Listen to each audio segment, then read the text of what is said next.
અમરનાથ યાત્રાના ફિટનેસ પ્રમાણપત્ર માટે આજથી સિવિલમાં રોજ 500 ટોકન અપાશે।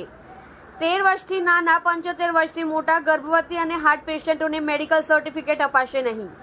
જૂના ટ્રોમા સેન્ટરમાં ગ્રાઉન્ડ ફ્લોર પર 9 થી 12 વચ્ચે સર્ટિફિકેટ અપાશે।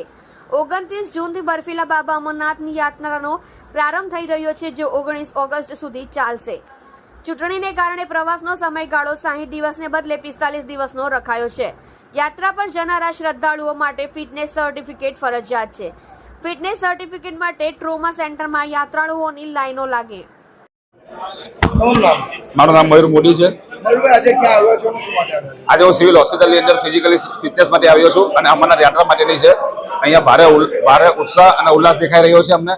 અને જે મેક્સિમમ 500 થી 600 માણસની 500 થી 600 માણસ અહીંયા દેખાઈ રહ્યા છે અમને, કે જે પોતે અહીંયા આપણે ફિઝિકલ સર્ટિફિકેટ લેવા આવ્યા છે। અને સિવિલ હોસ્પિટલની અંદર આજે આ ફર્સ્ટ ટાઈમ જોયું છે કે આટલું સારું એરેન્જમેન્ટ અને સારી સુવિધા અમને આજે પ્રોવાઈડ થઈ રહી છે। કોઈ પણ તકલીફ પડી નથી રહી। આજે પહેલી વાર અમારી યાત્રા જાઉં છું અને ફૂલ ઉત્સાહથી આજે જોઉં છું કે 500 થી 600 માણસનો ગ્રુપ અહીંયા આજે પહેલા જ દિવસે ઘસારો જોવા। દિવ્યા આજે શા માટે અહીંયા આવ્યા છો? હેલ્થ ચેકઅપ માટે। કઈ રીતનો કાર્યક્રમ છે? ક્યાં જવાનું છે?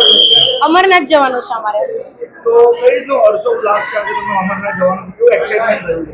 એક્સાઇટમેન્ટ તો સારું જ હોય ને, એટલે ફર્સ્ટ ટાઈમ છે એટલે એક્સપિરિયન્સ અમે પણ કરીએ છીએ કેવો છે શું છે। આજે અહીંયા પરિસ્થિતિ કેવી છે? કાર્યક્રમ સારો છે ખૂબ। પરિવાર સાથે જવાના છો? ના સિંગલ છે।